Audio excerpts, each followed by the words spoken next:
fireable offenses, and I try to avoid them. I think about them, but I don't do them.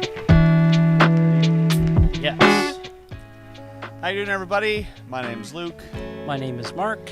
and these are the questions that occur on Fridays only. We allow no other questions but Friday. All other questions, right out. Right out. All right. The first question, just this is a board during service question, I assume. The first question was about the term biblical proportions, and there's a lot of sayings that we have that definitely come from the Bible. This one comes about the Bible. I don't know. They were like, why do we say stuff? What makes something biblical proportions? Yeah, and why is it always about negative things? Yeah. That storm was of biblical proportions, or usually it's I think it seems to be mostly acts of nature. Yeah. Nobody was ever like, those tacos were of biblical proportions. That's true. And it isn't just because they didn't eat tacos, to our knowledge, in biblical times, although I'm sure if they knew about them, they would have. They would have. We've progressed much. Yeah, exactly. So, and I think that the person posing the question was more like, well, the Bible's filled with so much good things. Why doesn't that get stuff? Right, Yeah. exactly. And more than likely, wouldn't you say that it's because people are connecting the, we would say supernatural in many cases. Yeah. They would maybe say unrealistic and fanciful events that happen, especially in the Old Testament, as being like a worldwide flood. People balk Right. at that all the time, or destroying a city by fire, the way Sodom and Gomorrah were destroyed, or things of that. Parting the Red Sea, and that's a good experience, but still, it seems so outlandish to people Yeah. that I think that's where the idea of if something happens of a biblical proportion, even Revelation and all the Yeah. events there, that it seems so large and grand and vast that probably people, when they see events happen in our world that are cataclysmic, they connect them to the Bible. And I think a parallel to that is if you look in your insurance policy, there are certain things that are not covered, and they're listed as acts of God. Right. So some type of freak tornado, or that's probably not a good example, but there are things that are listed as like acts of God aren't covered. Right. And Yeah. Which, in a larger scale, it's just still fascinating how many, as you said at the beginning, how many figures of speech or how many statements, little colloquialisms that still somehow connect to either the Bible or biblical characters. Yeah. The wisdom of Solomon, people say that, and well, why Solomon? Yeah. Because there's still that connection to Yeah. stories or events from the Bible that people still pull out today and say things all the time. I remember once someone played a game. I think it was I was years ago, and I was part of helping with a youth group, and they played a game one day with youth group. Is this quote I'm about to say, is it from Shakespeare or is it from the Bible? And most of the kids got most of them wrong, because there's a lot of things that that's got to be the Bible. No, that's Shakespeare, and vice versa, because they couldn't tell sometimes where statements come from. So I think the fact that the Bible has recorded details, and really there aren't any other ancient pieces of literature that date from that time period that really go into such extensive narrative, right? Yeah. There just isn't a lot of, you'll find some of those ancient legal codes or even statements of authority within an individual that maybe harken back to biblical times, but the Bible contains so much narrative with people, places, and events that I think people still today will connect to those. Right. And that's probably where the phrase came from. But maybe the person who asked the question, maybe some of us could start trying to change that trend. Biblical proportions becomes a good thing in some way, shape, or form. Wow, those tacos are of biblical proportion. Yeah. We'll see if it catches on. We'll give it a try. And I'm scrolling through here. We had another question that somebody asked about why do we have to suffer, and I was quickly trying to find. We covered a similar question in why does bad stuff happen, which I think is just a different way to say that. And I know we covered. I feel like we covered. So that you're telling them they question. should go back and re-listen to all the Friday questions. Yeah, I was hoping to find until it before you find, finished. Find so, the one about Yeah. why is there suffering in the world. I didn't Yeah. want them to know I was looking, but now you've seen how the sausage is made, and I hope you'll still come back. I Right. can't find it. I'll have to look for it. But I definitely feel like we covered why does bad stuff happen, and I feel like that dovetails in exactly with why do we have to suffer. Well, that rabbit trail went nowhere. But on to our main question, which is the topic of deconstruction. And so we're probably going to cover this over a couple weeks.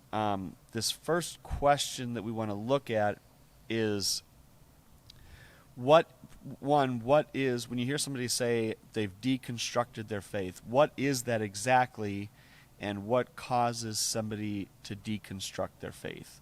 So you pulled up a definition of that. So what was the definition that you came up with for deconstructing? Yeah, and some of this comes out of this last weekend sharing some statistics and some recent trends when it comes to people who are either leaving the church or are saying that they're not religiously affiliated. And so in the last several years, probably maybe not quite 10 years, but the last 6 to 7 years, there has been a growing number of individuals.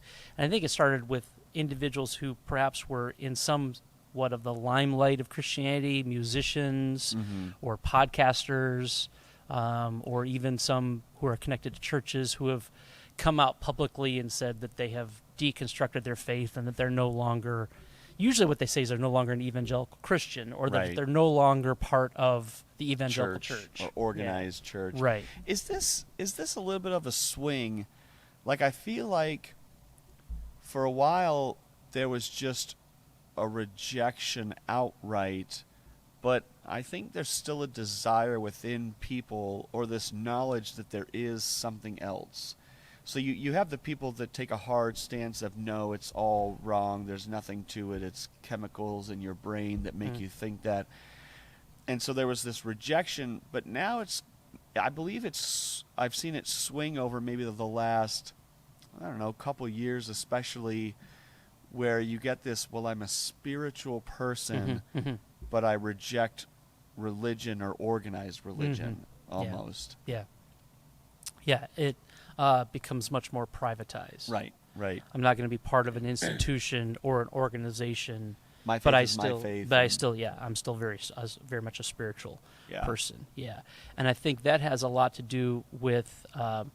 We'll talk about some of those factors in a moment. But first, just what is deconstruction? Because people swing all over the place with it. One extreme would be, well, it's just asking questions about your faith, and that's part of it. But there's more to it than that.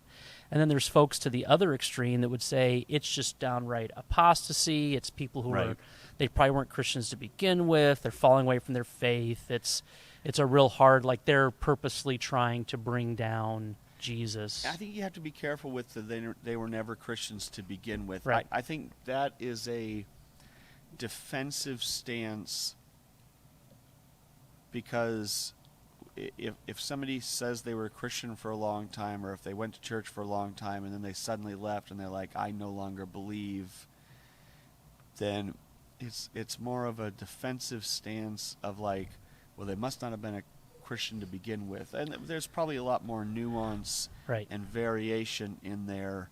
Some of them very well may not have been a Christian, but some of them may. Others have just had specific doubts or concern that they couldn't figure out how to address. Right. The black and whiteness of that statement. Yeah. First of all, it sets us up to perhaps be communicating that you're only really a Christian if you are like completely walking with Jesus, Don't have which seems to doubts or seems to kind of smack in the face of what we see from characters within the New Testament and even our own lives. But it also is, it's just an easy way to wipe it all away. Like, well, now we don't even have to really worry about or think about that person because they never were part of the club to begin with. Yeah. And so trying to be a little more balanced with this and thinking through, and here's a big part of it is reading and listening to people who have come out of a deconstruction moment or are in the process of deconstructing. The first thing that seems to be a true narrowing of what this really is that someone is having a crisis of faith. Yeah. And a doubt of some kind. Right. So when you use the word like doubt and crisis, now what that does in my heart is it draws me into, okay, they're in a place of pain. Yeah. And one of the things that hope we'll communicate here these next couple weeks as we talk about this is the first reaction from so many people is, oh, they're deconstructing and it's frustration or it's accusatory. Yeah. And I think instead our first reaction should be we're drawn to them because they're in a place of deep hurt right now. Yeah. There's a crisis happening in their faith and their belief system. And I think it usually takes something like that to cause somebody to question something on a fundamental level like that. Mm-hmm. That it has to be something big that would cause them to do that. Yeah, in most situations, and in a couple minutes here, maybe we'll even get to like what are some of the bigger ideas that seem to be fairly consistent within a lot of people who talk about this. But the fact that if it's a crisis of faith, then something usually large or something very jarring, or maybe a series of things that build up to they've reached a moment in their life where, wow, I don't know what to do next. Mm-hmm. So if this crisis that they have, it also, another part of that, it seems to lead to a questioning of like the core doctrines of what their faith exists, or the theological framework, or even the church structure that they're coming out of. So the crisis in their faith, what it then leads them to do is to begin to doubt, question, wonder, begin to think more along the lines of, is this really the case? Is this really true?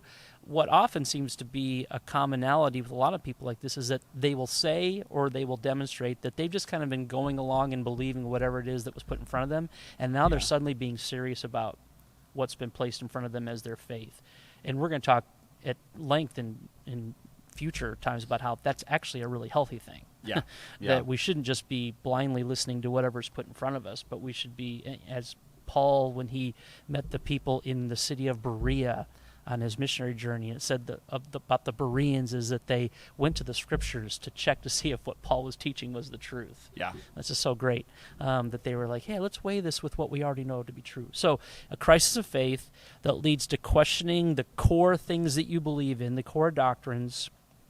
And then the rest of the definition gets a little wordy here, but I think it's helpful. So it leads them to question their core doctrines, and then they're trying to untangle that from cultural ideologies. Mm-hmm. So you're trying to untangle what is really of Jesus and what is really of being a Jesus follower from things that have woven themselves in and gotten entangled with the person of Jesus and Christianity and the church. So you're trying to look at the core things you believe and determine if they're true or not, and then you're trying to detangle culture and power and authority and even politics in some respects, or cultural celebrity. You're trying to detangle all the things out of that maybe got woven into your belief system that wasn't supposed to be there. And so then what we're going to argue for is that when one deconstructs, what needs to then happen is a reconstruction. Yeah. And the reconstruction hopefully is of something that is closer aligned to what it means to follow the Jesus of the Bible. Yeah.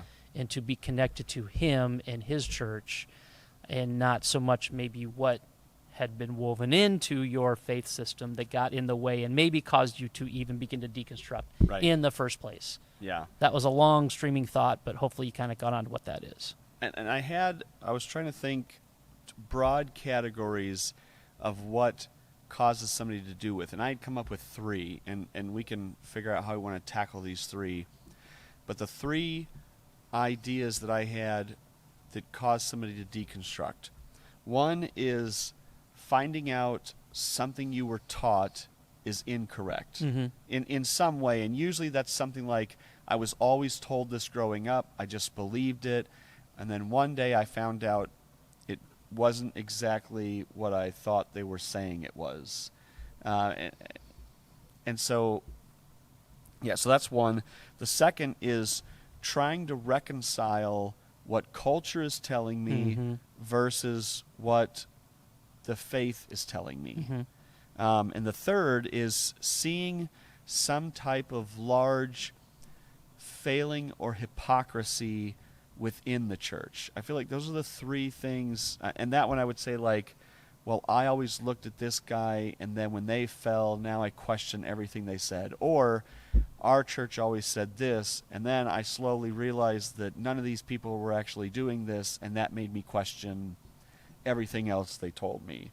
So that I think you knocked it out of the park with that. Those are the 3 more common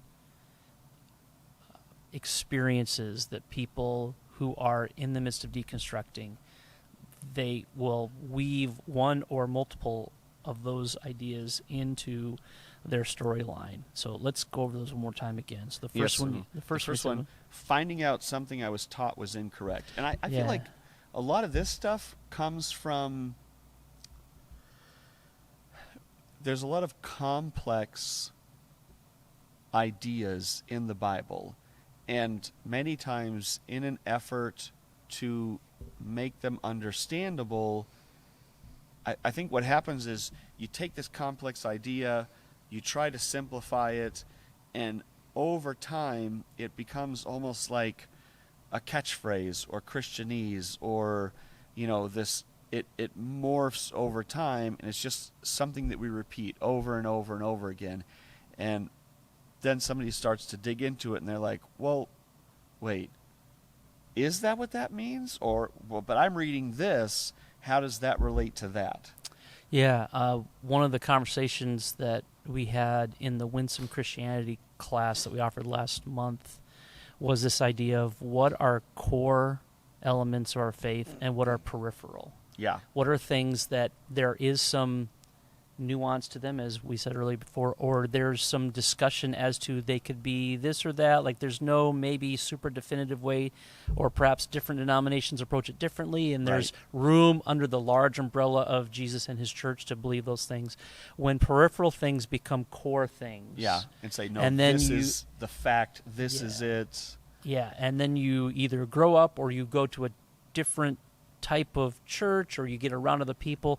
A lot of the arguments nowadays is, well, then the kid goes off to college and they're exposed to evolution and suddenly they hate Jesus. I'm like, that actually happens less than you think it does.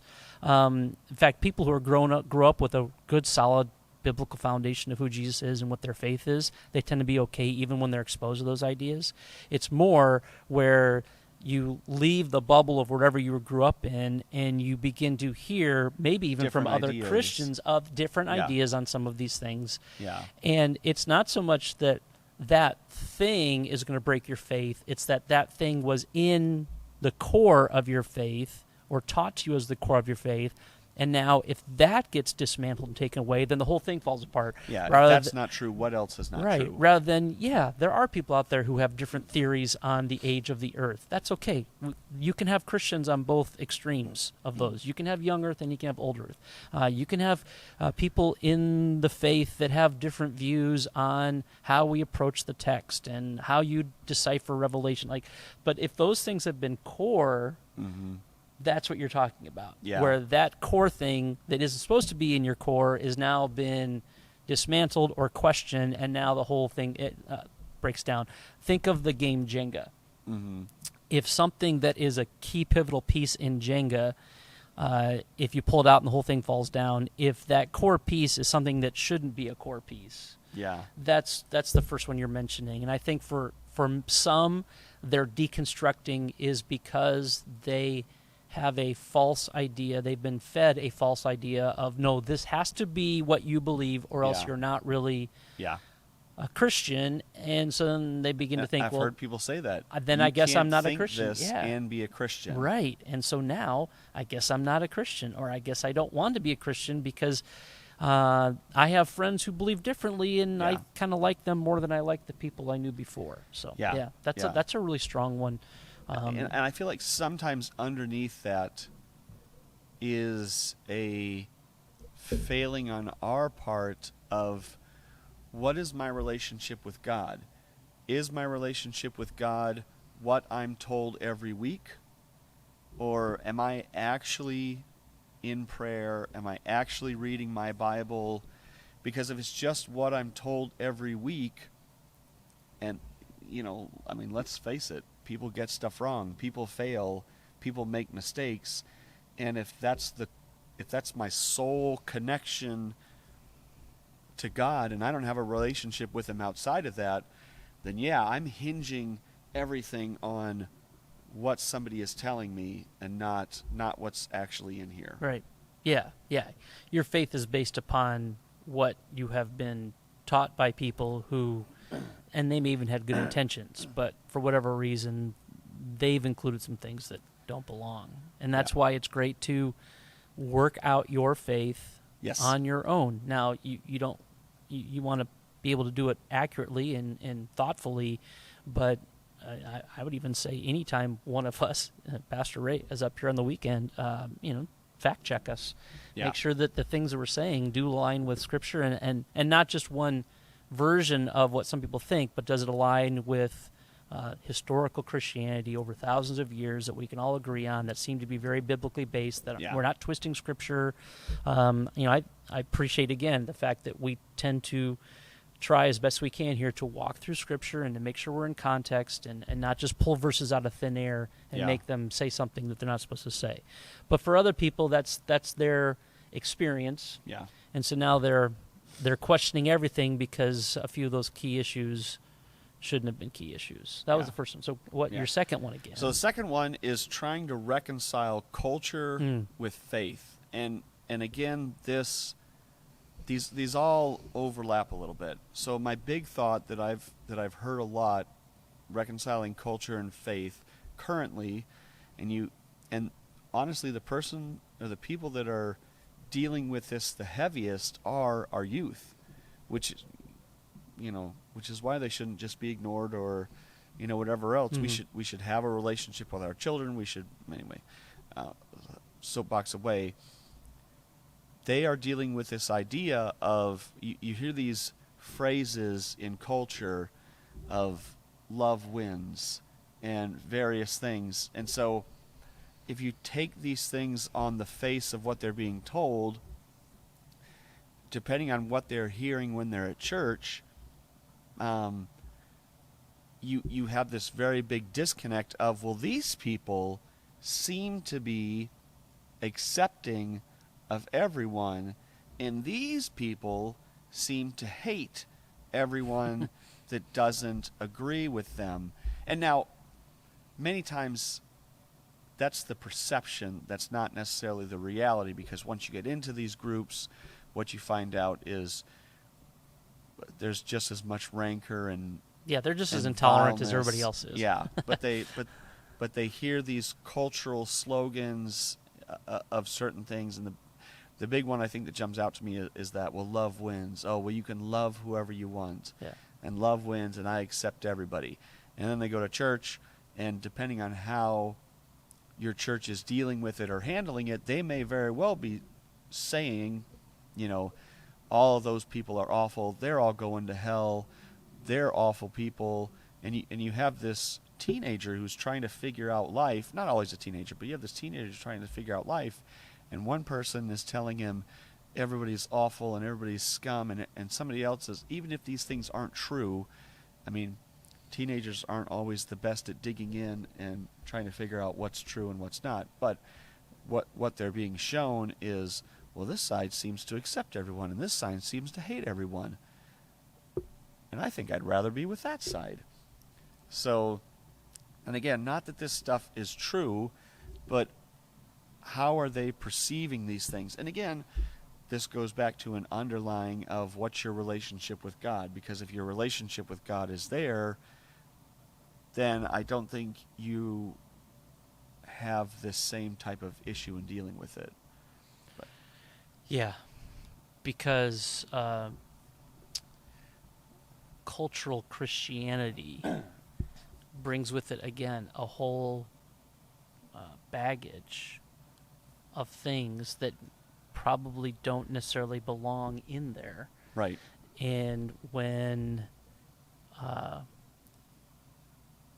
you see people within Christianity, we were just talking about this even before we started recording, when some within Christianity they spend the majority of their time telling everyone what they're against yeah, and who they're against. yeah, It conveys to a lot of people the idea that, that they're just anti this, anti that.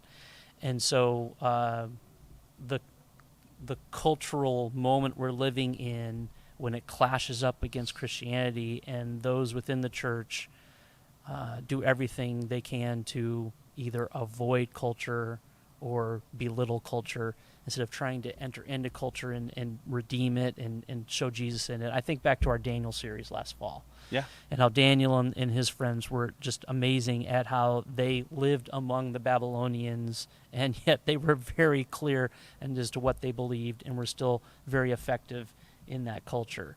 And they never went on the attack. No, and they never went and hid and just stayed in their Yeah. little friend group and we're not going to associate with these people. I think, and this is probably one that's more coming from people who are younger. Yeah, I think so, when for they sure. when they see,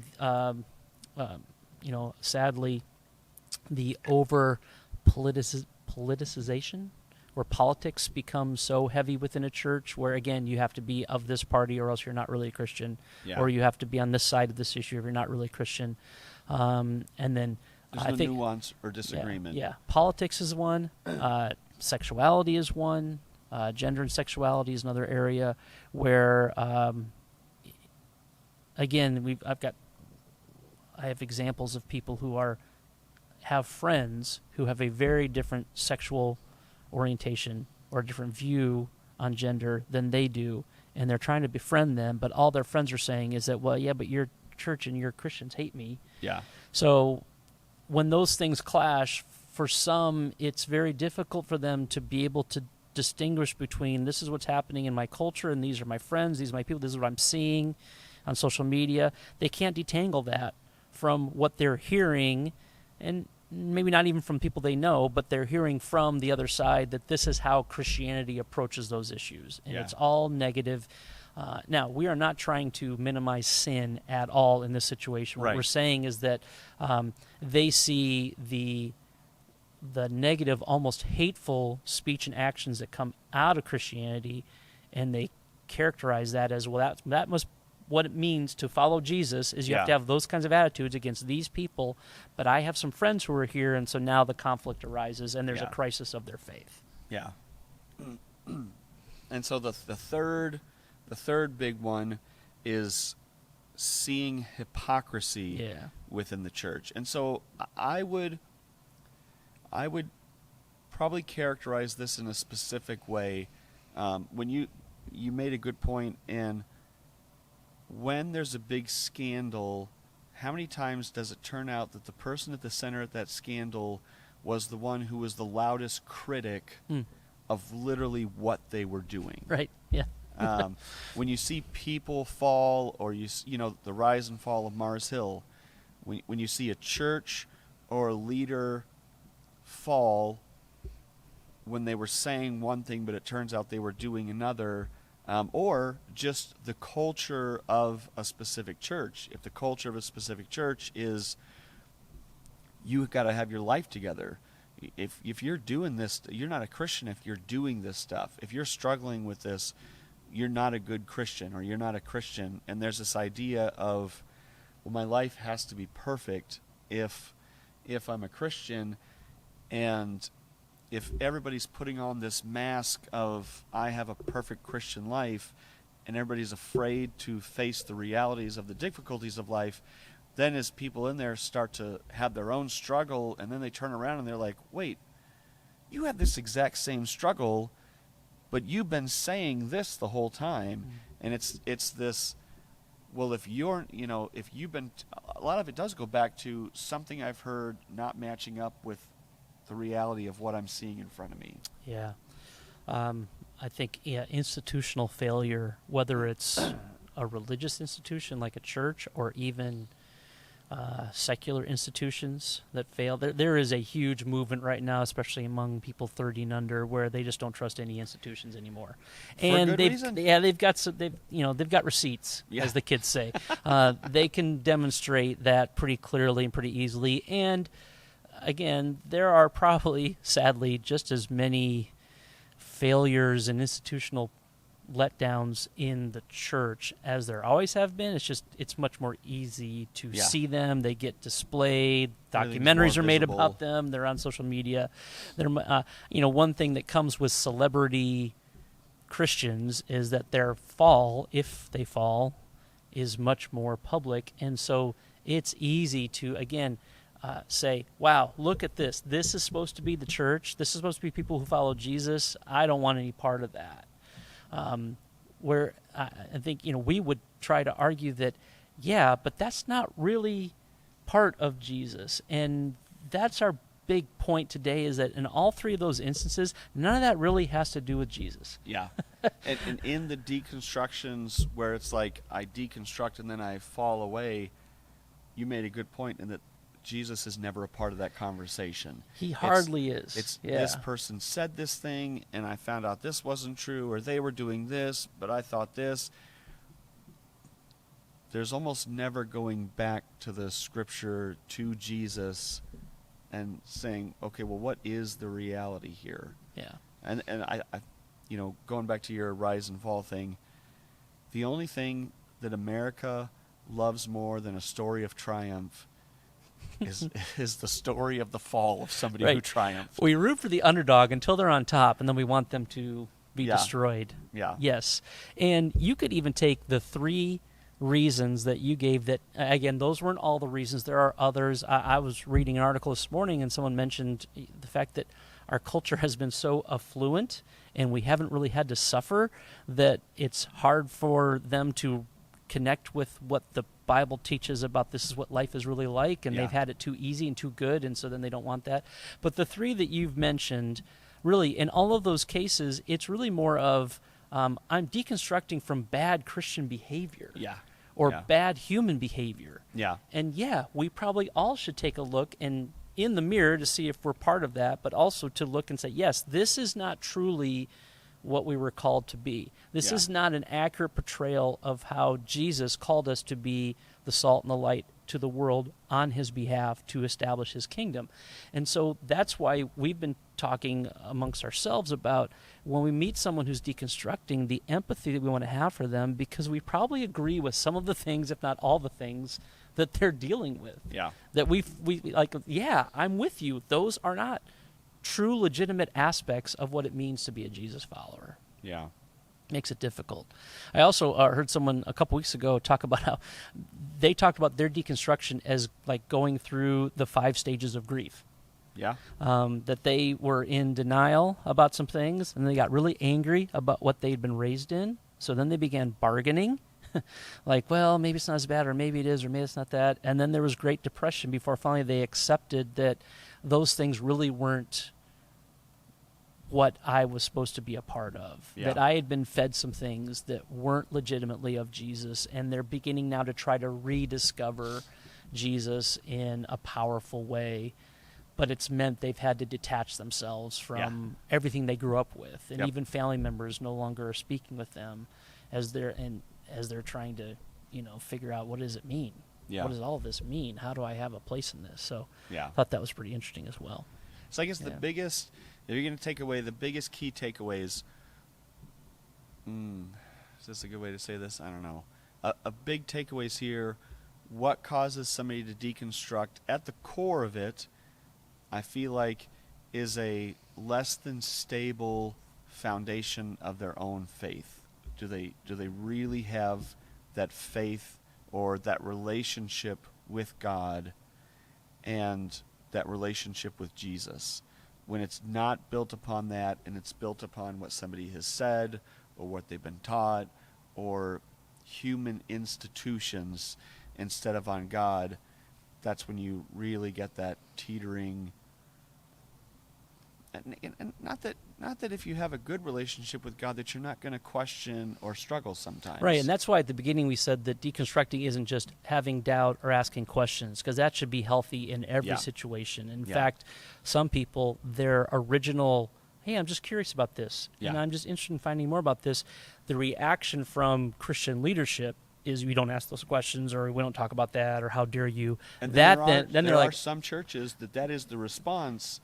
I've heard pastors say, just believe what we tell you. Right. And so that leads them down the, well, I don't know if I want to be part of this if that's the fantasy that people are living in. There's no concrete area to it. I think that not everyone who's deconstructing has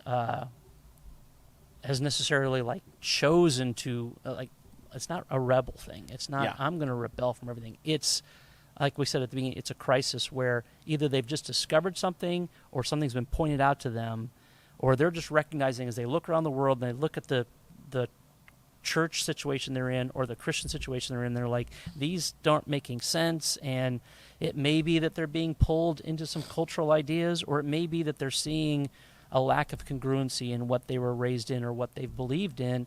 And so the move for them, in many ways, it's very painful for them to go, I'm going to go on this journey, and it would be much easier just to stick with that and have inconsistencies in my faith. Yeah. Some are like, I'm going to very violently walk away from that because it's hurt people or it's hurt me. But for others, it's like, I can't stick with this, but I don't know where I'm supposed to go. So it's very, it's like, trying to nail Jell-O to the wall. There's nothing that's solid in their life right at that moment. And so they're looking for anything and everything, which may mean why some people, as they deconstruct, try other belief systems, or they'll try very different churches, or they'll try no church at all and say, I just need to figure this out on my own. Yeah. And so we'll talk next time more about our response and even how do we deal with some of the things that we're working through. But I think empathy, again, is a huge part of how we can think through those who are deconstructing. Yeah. So we gave you the what. Next week we want to give you the how. Well, I guess the next 2 weeks we want to give you the how. Next week our plan is to talk about how do you handle your doubts if you're questioning things. How do you what's a healthy way to question? Because questioning is fine. Struggling with doubt is fine. The Psalms are full of people struggling with doubt and questioning, like, God, where are you? Mm-hmm. And so those questions and doubts are okay. So next week what we want to talk about is what do I do with my doubts? What do I do as I'm struggling with what I've been taught? And depending on how long we talk next time, if it's too long, then the third week will be how do I walk alongside of somebody else who's in the process of questioning or doubting or deconstructing. Right. So it all just depends on how long-winded we are. But if you send in other questions, we'll do those also. Yeah, we'll do those too. Yeah. This is not, but we figured this was too big of a topic to cover all in one week. Yeah, it's my fault. I brought it up this last weekend, so that was a good thing. I planted the seed. Yeah. So, all right. Well, we will see you guys next week. Send in your questions if you got them, and we'll see you then. Have a good week. Bye.